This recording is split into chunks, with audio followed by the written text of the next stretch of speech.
네, 성도님들, 제가 중학교 때 배웠던 걸 조금만 차용하자면 국어 시간에 배웠던 건데요. 시에는 기승전결이란 게 있다고 합니다. 그러니까 이제 시작하고 발전시켜 나가다가 주제를 부각시키고 그리고 주제를 전환시키면서 환기시키고 결말로 이어집니다. 그래서 기승전결 중에 가장 중요한 것이 무엇이냐 하면 바로 전입니다. 그러니까 시작하고 발전시킨 주제를 어떤 방향으로 전환시키고 환기하느냐, 이게 중요하다는 거죠. 그래서 시의 성공과 실패가 좌우되는 건 바로 전이라고 합니다.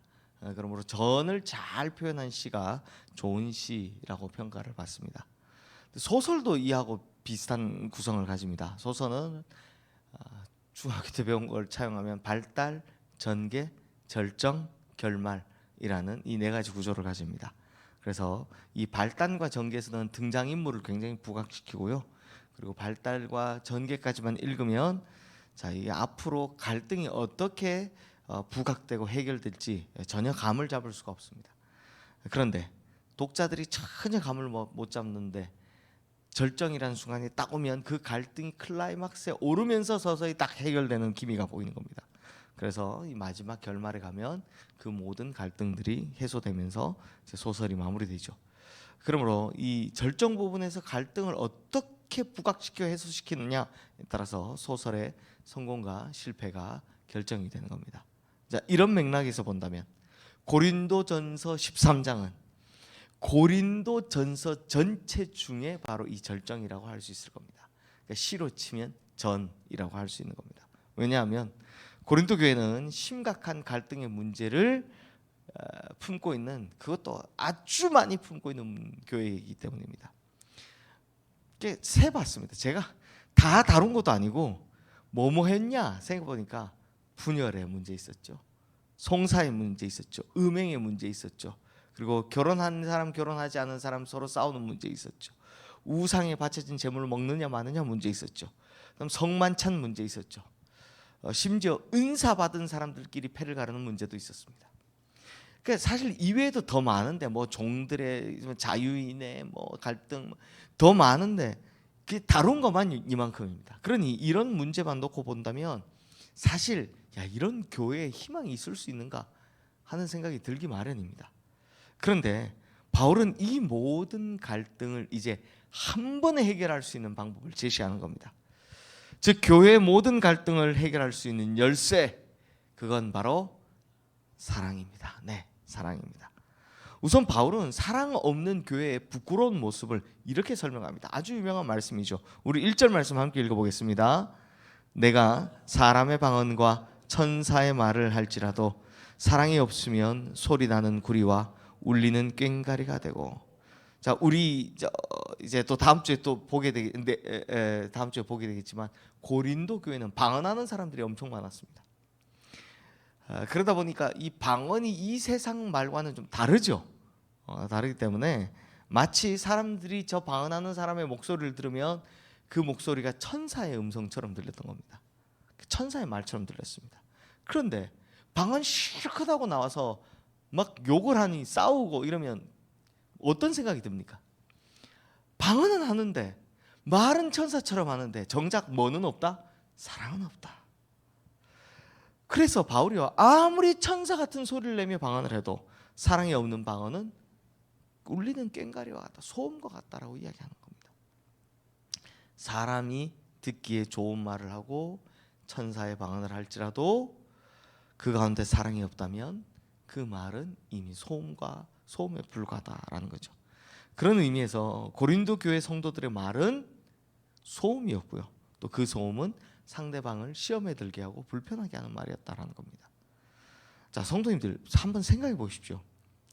바울이 전한, 즉 기록한 이 말씀이 오늘날 우리에게 능력의 말씀으로 다가오는 이유가 뭡니까? 혹은 그 옛날 예수 그리스도께서 하신 말씀이, 예수님께서 하신 말씀이 오늘날에도 여전히 우리를 변화시키는 능력의 말씀으로 다가오는 이유는 뭘까요? 답은 그 말씀 속에 사랑이 있기 때문입니다. 사실 예수님께서 이 땅에서 하신 말씀은 그리 대단한 이야기가 아니었습니다. 그리 어려운 말도 아니었습니다. 범부도 필부도 다 알아들을 수 있는 그냥 아주 평범한 이야기들이었습니다. 그런데 예수님께서 막 천상의 방언으로 혹은 막 사람들이 알아듣지 못할 말로 막 그렇게 말씀하신 적 없습니다. 어떻게든 쉽게 이야기하시고 어떻게든 알아들을 수 있게 이야기하셨습니다. 그럼에도 예수님의 말씀이 능력 있는 이유는, 사람들을 변화시키는 이유는 그 속에 사랑이 충만했기 때문이죠. 그렇다면 성도님들, 우리 말은 어떻습니까? 우리가 하는 말은 어떻습니까? 교회 안팎에서나 가정에서나 일터에서 하는 말이 과연 사랑이 있습니까? 사랑이 없으면 그저 소음에 불과하다라는 겁니다. 그러니 말 한마디, 인사 한 번을 건네시더라도 우리 성도님들은 그 안에 사랑을 담으셔서 하시기를 바랍니다. 자, 이번에는 2절 말씀 함께 읽겠습니다. 내가 예언하는 능력이 있어 모든 비밀과 모든 지식을 알고 또 산을 옮길 만한 모든 믿음이 있을지라도 사랑이 없으면 내가 아무것도 아니요. 자, 고린도 교회, 우리 또 이제 다음 주에 보게 되겠지만 고린도 교회는 방언하는 사람만큼 많았던 존재가 있습니다. 예언하는 사람들이었습니다. 이 예언이 뭔지는 우리 다음 주에 보도록 하고요. 즉 능력이 아무리 많아도 사랑이 없으면 공허하다라는 이야기를 하고 있는 겁니다. 참 특이하죠. 고린도 교회 성도들은요, 그렇게 싸우는데도 하나님께서 이들을 엄청 사랑하시는지 그렇게 많은 은사들을 받았습니다.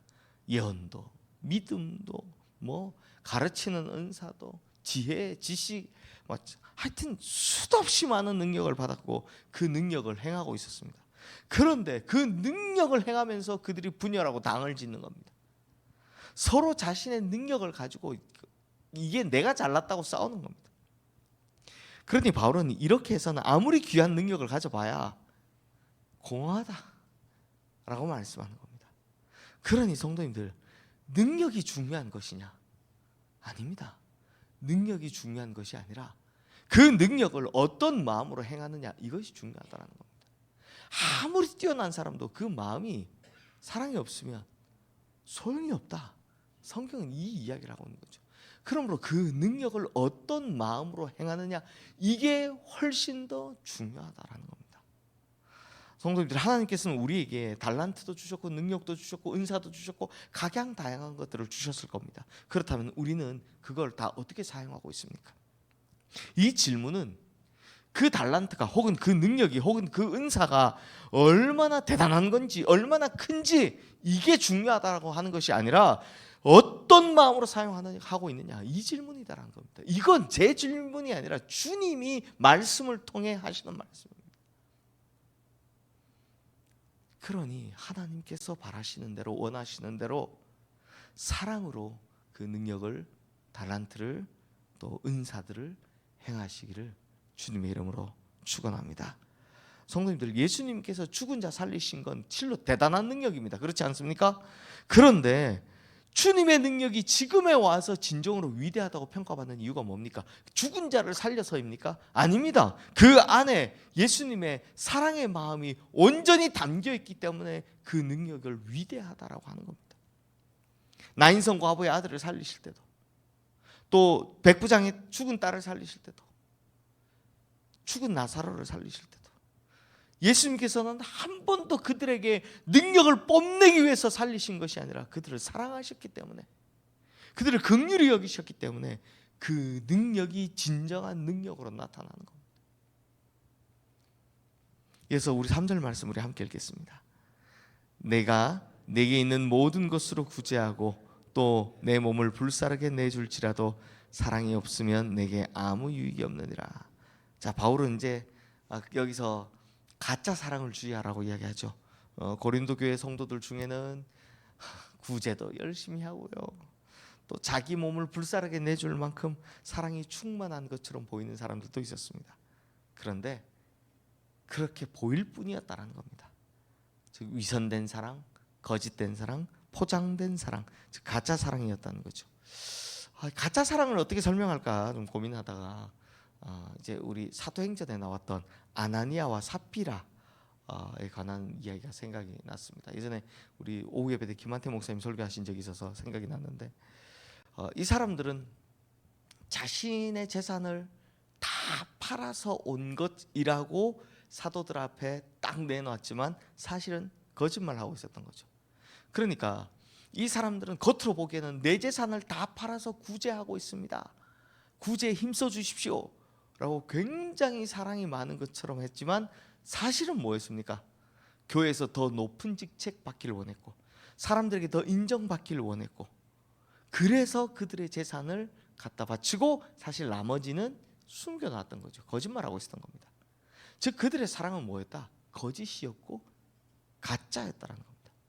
결국 그 결과가 뭡니까? 사실 우리 같으면 자기 재산 팔아서 한 절반 정도 내놓으면 그 대단한 거 아닙니까? 그런데 하나님은 중심을 보시는 분이셨습니다. 결국 그들의 결론은 죽음이었습니다. 그 자리에서 죽임 당하죠. 아내 죽고 남편 죽고. 네. 그러니 성도님들, 이런 가짜 사랑은 다른 이에게뿐만 아니라 자기에게도 아무런 유익이 없는 것이 될 뿐이다 라는 겁니다. 이어서 바울은요 이제 사랑의 본질에 대해서 설명하는데요, 우리는 성도님들 사랑하면 대부분 오늘 우리가 이걸 좀 깨야 되는데 나와 타인의 관계에서만 사랑을 생각합니다. 하지만 바울이 말하는 사랑, 이 진정한 사랑은 그렇지 않습니다. 나와 타인의 관계에서는 물론이거니와 나와 하나님의 관계에서도, 심지어 나와 나의 관계에서도 사랑에 대해서 적용하는데요. 우리 4절 말씀 함께 읽어보겠습니다. 사랑은 오래 참고, 사랑은 온유하며 시기하지 아니하며, 사랑은 자랑하지 아니하며 교만하지 아니하며. 자, 요걸 좀 쪼개서 한번 볼게요. 먼저 사랑은 오래 참는다고 합니다. 이 오래 참는다는 건 아무래도 나와 타인의 관계, 나와 이웃의 관계에 대해서 적용이 되겠죠. 참는다에 대해서 좋은 예가 있습니다. 자, 하루는 베드로가 예수님한테 물어봅니다. 예수님, 나에게 잘못한 사람이 있다면 제가 얼마나 참으면 되겠습니까? 7번만 참으면 되겠습니까? 이거 대단한 이야기죠. 왜? 그때 유대 랍비들이 가르칠 땐 3번만 참으라 그랬거든요. 저 7번만 참으면 되겠습니까? 그때 예수님이 대답이 뭡니까? 70번씩 7번씩 맞죠? 70번씩 7번 이래라도 참으라 라는 말입니다. 그럼 이 말씀은 490번 참으라 이 말씀입니까? 490번만 참으라 아니죠. 무한대로, 그러니까 이게 우리가 7을 완전수로 보니까 7에 7을 더하니까 무한대로 참으라라는 이야기입니다. 그래서 제가 예전에 우리 교회 와서 설교할 때 그 이야기를 한 적이 있습니다. 7번씩 70번 대단하니까 만약에 우리한테 용서 티켓 490장이 있다고 칩시다. 내가 490번 하나님 앞에 용서를 받을 수 있다면 490번 금방 쓰고 다 끝날 겁니다. 이 말은 하나님께서 우리를 위해 참으신 것이 무한하듯 우리도 무한히 참으라라는 거죠.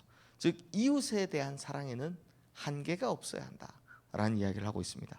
그러니 성도님들, 우리가 할 수 있는 만큼만 사랑하는 건 안 됩니다. 우리는 이미 주님께로부터 무한대 사랑을 받았기 때문에 내가 할 수 있는 만큼이 아니라 주님이 나에게 보여주신 대로 우리의 이웃들에게 무한한 사랑을 베풀어줘야 한다라는 겁니다. 이것이 주님의 명령이다라는 거죠. 또한 이 4절 말씀에 보면 사랑은 온유한 것이라고 했습니다. 자, 온유는요 성도님들, 요건 하나님하고 나와의 관계에서 이야기하는 겁니다. 이게 왜냐하면 온유라는 단어의 원래 뜻이, 원래 이 헬라의 원래 뜻이요, 우리 산상수훈에서도 마찬가지지만 원래 뜻이 길들여진 야생동물의 성품을 말하는 겁니다. 길들여진 야생동물의 성품. 자, 야생동물 잡아오면 어떻습니까? 날뛰죠. 말을 안 듣습니다. 그런데 조련사에 의해서 길들여지고 나면 그 야생동물은 여전히 그 속에 본능이 있지만 어떻게 합니까? 그 야생동물 조련사의 말을 따르고 듣기 시작합니다. 무조건 순종하게 돼 있습니다. 마찬가지입니다. 예전엔 죄인이었던 우리가 그냥 내 마음대로 살며 날뛰던, 길길이 날뛰던 우리가 이제는 누구한테 잡혔습니까? 하나님한테 잡힌 겁니다. 하나님께 조련당한 겁니다. 그래서 하나님의 말씀 안에서 길들여지고 있는 겁니다. 이게 온유라는 거죠. 그러므로 사랑에는 하나님과의 나 사이에 내가 하나님께 적극적으로 순종하고 하나님의 나에게 사랑을 베푸시는 것도 포함된다는 겁니다. 이어서 우리 5절 말씀도 함께 읽겠습니다. 무례히 행하지 아니하며 자기의 유익을 구하지 아니하며 성내지 아니하며 악한 것을 생각하지 아니하며. 자, 이 말씀에 다른 동목들은 다 이웃에 관한 타인에 관한 걸 설명하는데 마지막에 악한 것을 생각하지 아니면 이렇게 나오죠. 이건 바로 자기 자신에 대한 사랑을 이야기하는 겁니다. 나와 나의 사랑, 내가 나에게 하는 사랑. 성도님들, 내가 나를 사랑하는 방법이 뭔지 아십니까? 가장 좋은 방법은 내 안에 성령을 채우는 겁니다. 이것밖에 없습니다. 왜냐? 생각해 보십시오.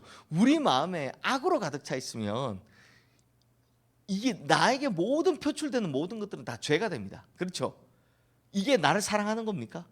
아닙니다. 나를 내 스스로 지옥 보내는 건데 이게 어떻게 나를 사랑하는 겁니까? 그 악한 마음 결국 나를 파괴하기 때문입니다. 허나 성령으로 가득 차 있다면 그것만큼 좋은 게 없겠죠. 그러니 나를 사랑하는 가장 좋은 방법이 뭘까 생각해 보면 성령으로 내 안에 가득 채우는 겁니다. 자, 이처럼 사랑은 나와 이웃의 관계, 나와 하나님의 관계, 나와 내 자신과의 관계, 이 세 가지 관계를 전제로 하고 있습니다. 즉 이게 무슨 말을 하는 거냐? 모든 문제를 해결할 열쇠는 다 어디에 있다? 사랑에 있다. 나와 이웃의 관계 문제를 해결할 방법도, 나와 하나님과의 관계에서 문제를 해결할 방법도, 심지어 내 안에 내가 가지고 있는 내 것을 해결할, 내 문제를 해결할 방법도 다 어디에 있다? 사랑에 있다라는 겁니다. 그러니 우리 성도님들, 이 세상 많은 문제에 대해서 너무 고민하지 마십시오. 사랑이 정답입니다. 사랑으로 모든 걸 해결해 나가시고 사랑으로 모든 걸 회복해 나가시는 우리 모든 성도님들 되시기를 주님의 이름으로 축원합니다. 이 시간 오늘 주신 말씀 기억하며 우리 함께 기도하겠습니다.